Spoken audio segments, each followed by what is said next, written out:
Hello and welcome to Legal Briefs Crypto Edition. Today in the SEC vs. Ripple case, Judge Netburn heard oral argument wherein Ripple requested that the court force the SEC to turn over all documents related to internal and external discussions related to Bitcoin and Ethereum being deemed not a security. Now, I listened in for all 1.5 hours, so you didn't have to be bored to death, but it was actually super interesting, so I don't mind.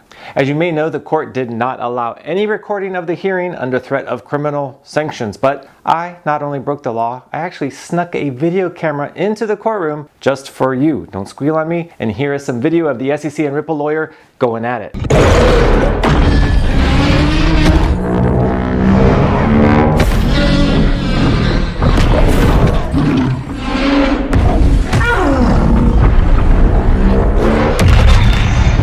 Yeah, two giant jerks who fight for no reason. It's the perfect trial lawyer analogy.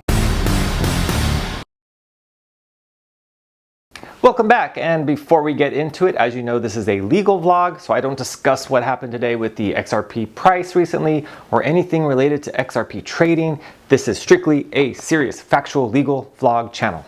And also, before we begin, remember, nothing I say is legal advice. If you really want good legal advice on the Ripple case, ask this amazing lawyer. This is a trick question, but big bonus points if you can tell me her name in the comments. She is my new hero in a robe, and I'm going to tell you why. Okay, let's orient ourselves a little into litigation, because the hearing today was about much more than whether the SEC has to produce documents, and you have to understand how important today's hearing was. Ripple answered the SEC lawsuit with 7 affirmative defenses, and the most important was Ripple's 4th affirmative defense, which is a fair notice claim, which stems from the US Constitution and is a complete defense to a securities violation, and it argues that the defendant Ripple lacked fair notice that its conduct was prohibited. Now, this affirmative defense was then followed by requests to the SEC from Ripple for any documents from the SEC about the security status of Ether and Bitcoin, any emails, any written analysis, transcripts of discussions, communications with third parties. The 4th affirmative defense of fair notice makes the Ether and Bitcoin documents relevant as to Ripple because the pronouncements by SEC executives that Ether and Bitcoin are not securities could have led Ripple to believe that XRP is also not a security, and there is your fair notice defense. So the SEC does not want to provide the documents, and also, of course, wants to get rid of what might be Ripple's strongest defense. So what did it do? The SEC moved to strike the fair notice defense, remove it from the case entirely. Now, this is a common legal tactic, and if it's successful, it's a big blow to Ripple. So keep this in mind, because in 5 minutes, I'm going to tell you what today had to do with the affirmative defense, and we're going to tie it all together. And what did we learn from our very first oral ruling on a motion today? First, we heard the judge very irritated that the hearing was being live streamed on YouTube.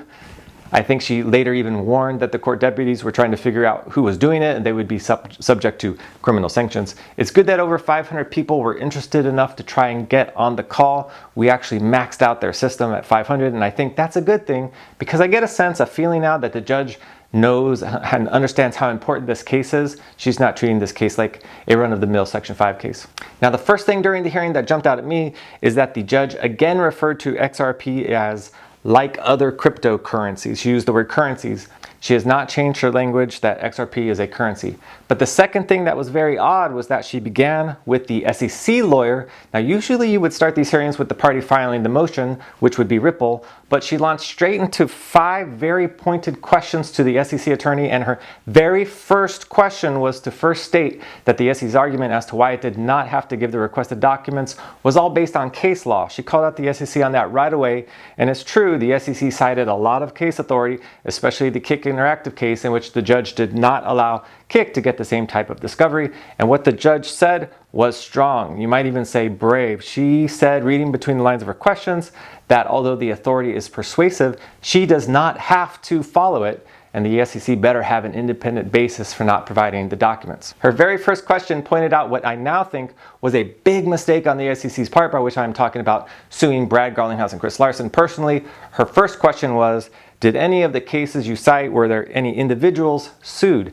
And the SEC's response was an honest no, and then some awkward silence. And here's the thing, the judge already knew that none of the cases had individual defendants. She already knew it, and so she was signaling to the SEC where her mind was already, and this was the SEC's opportunity to change her mind, and I think the SEC attorney kind of blew it.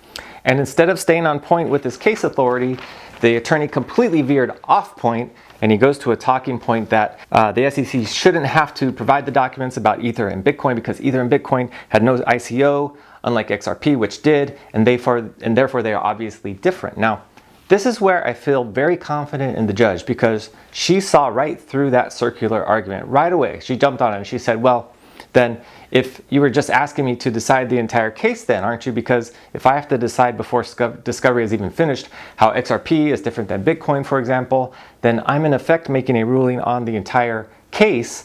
And she is absolutely right. The whole purpose of discovery is for the parties to get information to prepare their case, not to make a unilateral decision that something is or isn't relevant and then dictate what's discoverable around those assumptions. And it was at this point, ladies and gentlemen, when I knew where things were heading.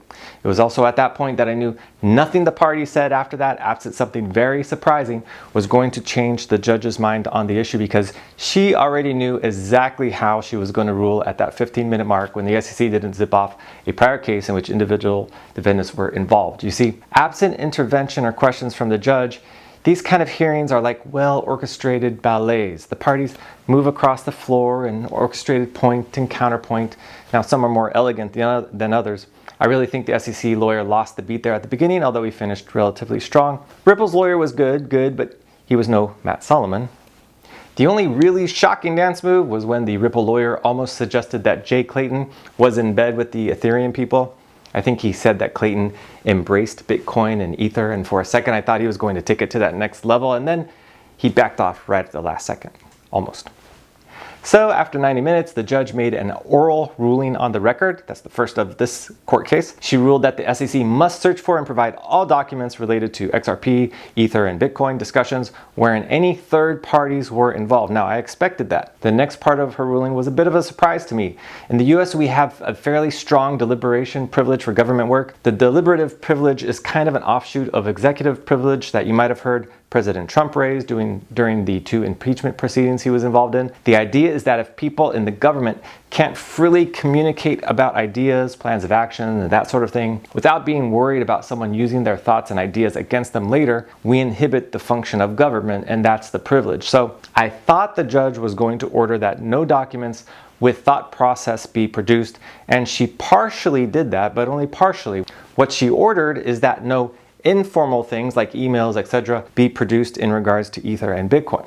So if, for example, an SEC employee sends an email to his work friend about Hinman's speech saying that Ether is not a security, that is not discoverable. But if there are more formal communications, memos, that type of thing, then those are discoverable. Now, that was the order, and Ripple got more than I expected. But there are 2 important things at play beyond the motion being granted that you have to know about. First, with this order, the SEC is not only going to have to produce many documents, but also have to produce what is called a privilege log of documents. Now, it's just a summary, but Ripple will be able to see exactly what those documents are that are out there, all of them. Now, it kind of looks something like this. It looks like this, except this would all be filled in, so you'd even have the people that are creating the document and who it's being sent to. So even not having to produce the exact documents, Ripple will still be able to get a feel for what emails, etc. are out there, and those can be used to find additional leads for more information or even at deposition. Now, if there is a smoking gun type document out there, in the next 30 days is when the SEC will look to get out of this litigation. Now, this also conforms with Gensler getting on board, so if that is going to happen, look for that sometime in mid-May. And the second big takeaway from this hearing is what we discussed at the beginning of the video. Judge Netburn already pretty much knew how she was going to rule going into this motion. And you can bet that Judge Torres already pretty much knows how she is going to rule on the motion to dismiss Ripple's fair notice defense. Judge Netburn is not going to order the SEC to spend hundreds of hours going over tens of thousands of documents relevant only to Ripple's fair notice defense if she knows that the entire defense is going to be thrown out next month. Repeat, I would be shocked that the judge would order production of all these documents if the court was going to rule in favor of the SEC next month on its motion to dismiss Ripple's fair notice defense. And it's that hearing and that defense that are crucial to Ripple, and this is the first evidence we have that the judge is not going to throw it out. Now, could I be wrong? Yes, but remember, I'm never wrong. And when I am, it's always someone else's fault. So yes, motion granted for the most part, but much more importantly is what it signals for a possible early resolution of the case and for Ripple's fair notice defense, in my opinion. Thanks for watching, and yes, this was an important victory, but as they say, pride comes before the fall. Stay humble and stay safe.